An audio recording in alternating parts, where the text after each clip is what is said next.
Let's complete this person's color analysis together. Here is a picture currently with her natural coloring isolated. This is her natural hair color pictured. Here's another view of her natural coloring. When somebody submits their pictures and information for my color analysis services, they submit a whole package of information, and one of the components is submitting information and pictures of your natural coloring where you have it. And this person submitted this picture. Here's one of her historical pictures. Here's another one of her historical pictures.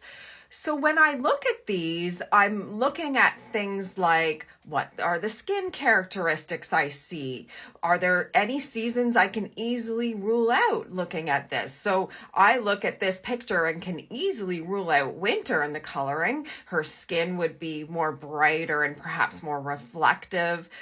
There would be more contrast with her natural hair color. The hair color would be more deeper typically in value. And here's another picture she submitted. I don't see a lot of summer here or winter. I see potential for spring and autumn in her coloring. But ultimately, the color comparisons too will help. Many people think, though, that a color analysis virtually is just based on one picture, and that's not the case. It's a whole portfolio of information that one supplies, and all that pictures and information supplied have to tell me the same things as the color comparisons. And here's a more closer up look of her skin qualities and her eye pattern. Let's just go back to this picture too. I see some obvious warmth in her hair. This again is her natural hair color. I don't see winter here. I don't see summer easily. And so I see again spring or autumn qualities.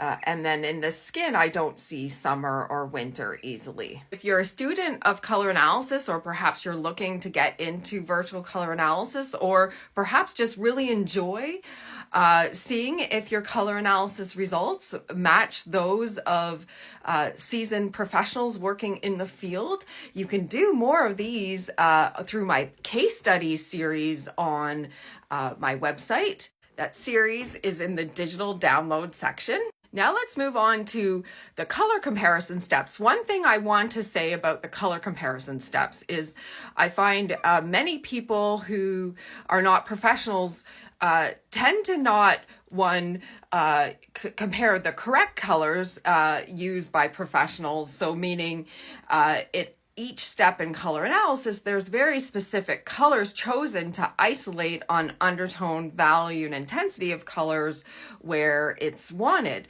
And so for instance, in step 1 of color analysis, cool versus warm, these are medium value colors, medium intensity colors to isolate on undertone. This is a cool undertone color, medium value, medium intensity color, and this is a warm undertone color that's medium value and medium intensity range as well. And I will also say, secondly, if somebody is comparing colors, there are more than one color tested at each step.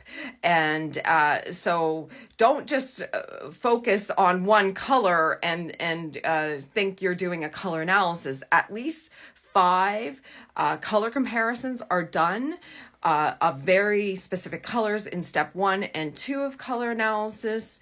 And in step 3, it's much more. I can't think of the number, but it's like 20 to 30 colors, because you'll see different things with different colors, and there's overlap between the palettes as well. Somebody commented or posted a video yesterday where I gave them a true winter result and they didn't feel they were a full winter.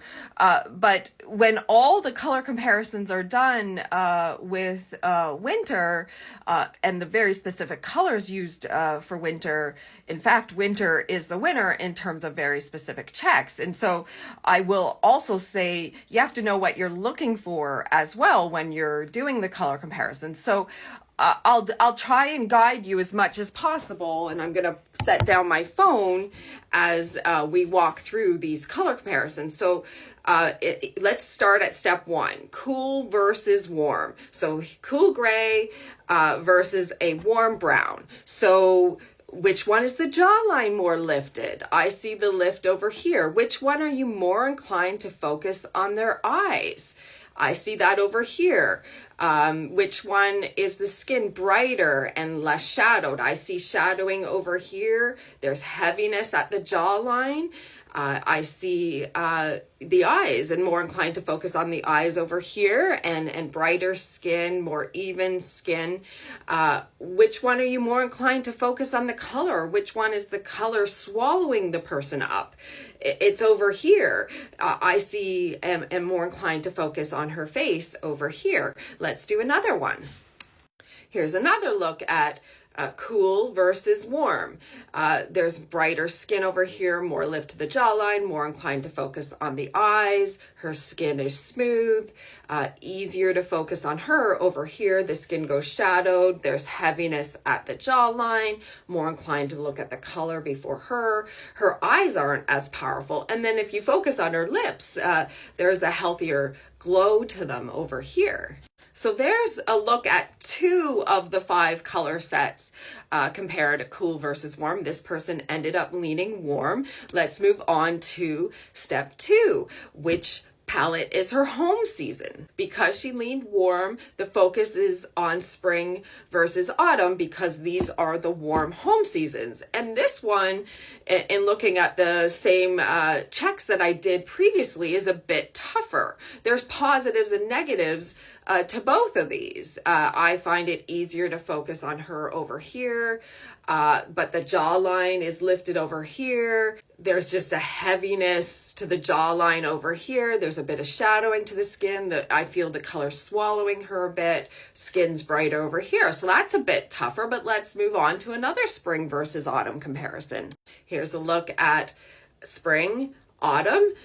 I'm liking this one. There's more power to her eyes. Her skin's smoother, healthier, but there's a heaviness at the jawline and the color is overwhelming her a bit.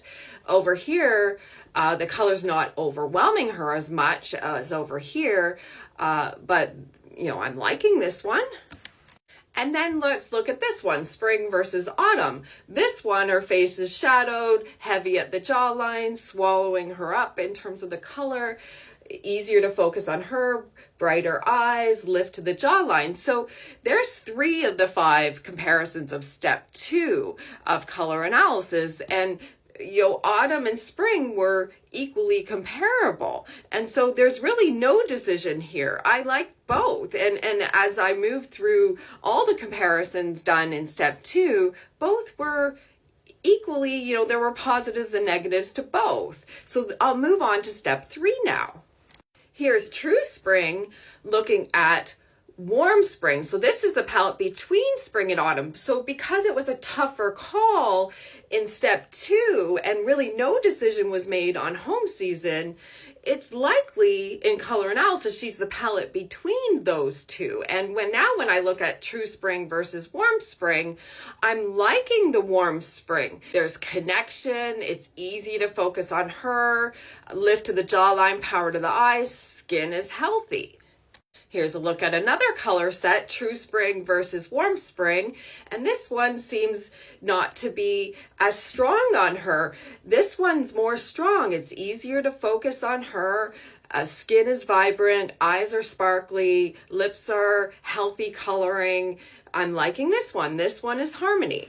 True Autumn versus the Warm Autumn palette. And this one's the winner. This one's a bit heavy on her now. Skin is shadowed. Skin is brighter over here. True Autumn versus Warm Autumn. Skin goes a bit shadowed and red over here. The color's a bit overwhelming to her, heavy at the jawline. It's easier to focus on her. So what was her color analysis result? She has a fully warm skin undertone and is the palette exactly midway between spring and autumn. She's true warm. Yay, true warm.